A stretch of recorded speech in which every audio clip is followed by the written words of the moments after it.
everyone, welcome back. I'm DJ and today we're taking a look at the Mattel Hammond collection, Baryonyx. So, let's get into it. Alright, so taking a look at the box art. You have a big open window here, showcasing the figure inside, with an amber jungle in the background. And you have this very nice raised Jurassic Park silhouette T-Rex here, Hammond collection, Baryonyx, and of course, palm trees down below. Big old Hammond collection logo there. Image of the figure, Fallen Kingdom, Hammond collection, stuff on the bottom, choking hazard, whatever, and the image of the Baryonyx from the film, saying Baryonyx, and it says, as lava rains down, the Baryonyx bursts into the bunker, forcing Claire Deering and Franklin Webb to make a narrow escape in every respect. And you have this gorgeous image of the figure in nice amber light that looks like it's coming from a flare. Hammond collection, Jurassic World, Fallen Kingdom. So now let's just crack this thing open. So turning it over to this side, I can't find any scissors, so we're just gonna cut this thing open with a pen.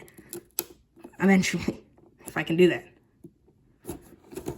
It's gonna be a bit harder because it's not as sharp, but I've definitely opened packages and boxes in the past with pens, so there we are. It was a little bit of a messier slice, but that will have to do. Just gotta toss that pen away. All you gotta do is pull open this box here, move this flap out of the way, and pull out the figure. And all the contents in here with the figure and the tail. So I'm going to quickly assemble this, and I will see you. All right, everybody. So having the figure out of the packaging and the tail nice and assembled, very simple. It is keyed, so make sure you match that up properly before you just try to shove it in. Click it in, and you are all set with your Baryonyx. Now, I have wanted a Baryonyx figure in the Mattel line for a long time, never managed to get it, and now I have probably, arguably, the best one ever produced by Mattel, so that's really great. So, let's pull this figure in for a closer look, and see what. Alright, so taking a look at the head sculpt, you can see all the fine details on the nose and face. That gorgeous metallic blue paint right there under the eyes. That little yellow eye with that nicely printed pupil on both sides. Perfectly done. The teeth here are a off-white color, so pretty realistic to how teeth would look. Then you get a nice, like snake belly striping. Little thing for the underbelly. And I'm surprised it only goes down to here. You'd think they make it go down all the way down the tail. I'm kind of surprised by that, but, it's not really that big of a deal, but, because at least it goes that far, so. On the top, that nice navy blue going all the way down with this very crocodile-looking body with all these scutes and these osteoderms all over the back, looking very crocodilian. The nice muscular legs here with all these wrinkles and folds throughout the body. You can see the nice muscular calves and stuff there. Nice painted claws with some paint error right there, but it's not that big of a deal. I've had worse. Same thing here, but there's no paint error there. Jurassic logo there. And the nice, pretty proportionate tail. I think it's pretty good length. Maybe a little longer, but, it's really nice. So, nice and long. The paint goes all the way down to the end of the tail here. And it is asymmetrical, so that is nice. And white striping on the outline really makes it look like super nice, The little front arms with these nice curved claws, especially these nice and long ones, something Baryonyx, I believe, is known for. Not an expert on Baryonyx, but, Alright, so I'm not sure what else to say about it. It's a nice gray color. There is some speckling throughout. And it is nice and reflective, so it does look like skin. And all the nice details throughout here. Opening up the mouth, which on my copy is a little bit tricky to do. You gotta open up both, and it's kind of tight to do, but once you do, it looks very nice. You see this nice tongue with all this great texturing and gloss and stuff to it. Same with the back of the throat. Looking up at the top of the mouth, all that texture and gloss looks very nice. So that is great. And I suppose now we just get into some... Okay, so from the tip of the nose to the tip of the tail, it looks just about 13 inches long. And to the top of the head, which obviously will vary depending on how you have it posed, it is about, I'd say, 5.5 inches to the tallest point on the back of the head right there. So yeah, pretty decent sized creature right there.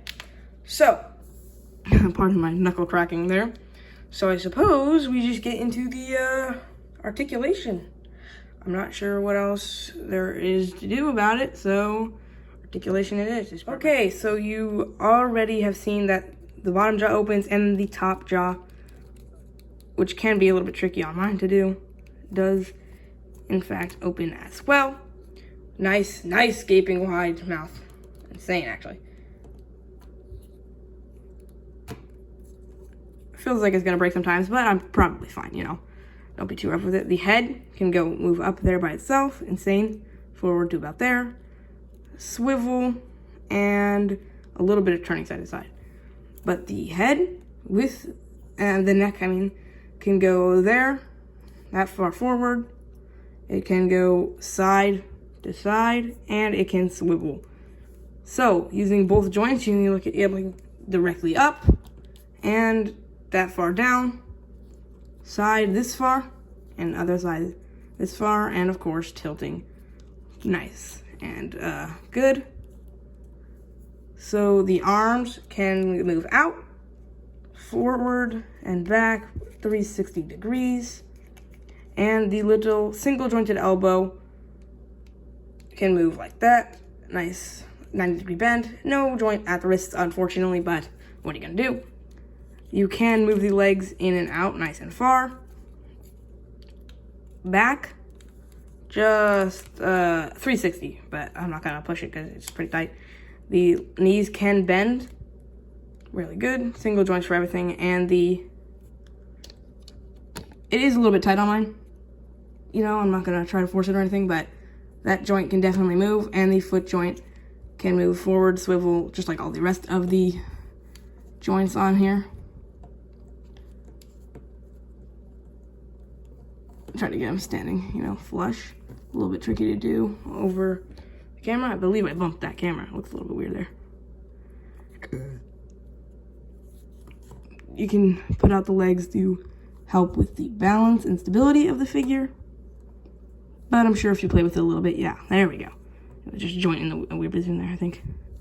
There we go. The tail is on a ball joint swivel, you know, up, down, all that ball joint stuff. And then it is a nice heavy-duty wire inside that rubber tail, so that is really nice to have. And I believe I covered all the articulation. If I missed anything for some reason, then let me know in the comments below. But yeah, that's the articulation on this Baryonyx. Okay, so I wanted to take this quick moment to ask you guys to hit that like button and subscribe. It really helps with the channel, and I really appreciate it. So, on to comparisons. Okay, so the first thing I decided to do was my only other Hammond collection I have for right now, and that is the gorgeous Hammond collection T-Rex. And as you can see, these two scale fairly well together. Okay, so I was wrong. I have the Hammond collection Ellie Sattler as well, and these scale fairly well together. I doubt this was a fully grown Baryonyx because, I mean, I don't know. We never really saw them next to each other. They, like, really that close, so it was a little hard to tell, but yeah, this scales pretty well. Next, we have the Atrociraptor Red from the main line, and I think these two scale fairly well together. We never saw them next to each other, so I can just assume this is really good. I thought I would bring out the ever too small Triceratops. This is the Roar of Wars one with the sick Triceratops, you know, color scheme a little bit better. So that's really good. I think these two really, you know, they look really nice together. That works. I won't lie. A member from the other highly articulated Mattel line. This is the Amber Collection Velociraptor Blue. That looks pretty good. A figure I don't think you've seen on here. This is one of my first Jurassic World figures from Mattel. This is it's the Albertosaurus. I'm not sure which one it is. If you know, let me know down in the comments below, because I don't really know. Okay, next we have the Control and Conquer Contours Toro, my favorite dinosaur. Crossing fingers that we eventually get a Hammond collection one, because I'll definitely be picking that one up. Mattel, hello. Next, the Superposable Indoraptor. Big fan of this figure. Gotta tell you, not a big fan of the Indoraptor. Hands down, prefer the Indominus Rex. It was a lot cooler. But there's the figure compared to it. We have a lot of people's favorite Mattel figure from the, you know, Dominion line, the Therizinosaurus. Really and good. Next, last but not least, the very massive Spinosaurus is the one from Camp Cretaceous. They look similar, so that's why I put this figure next to the Baryonyx. Okay, so the final thoughts on this Hammond Collection Baryonyx.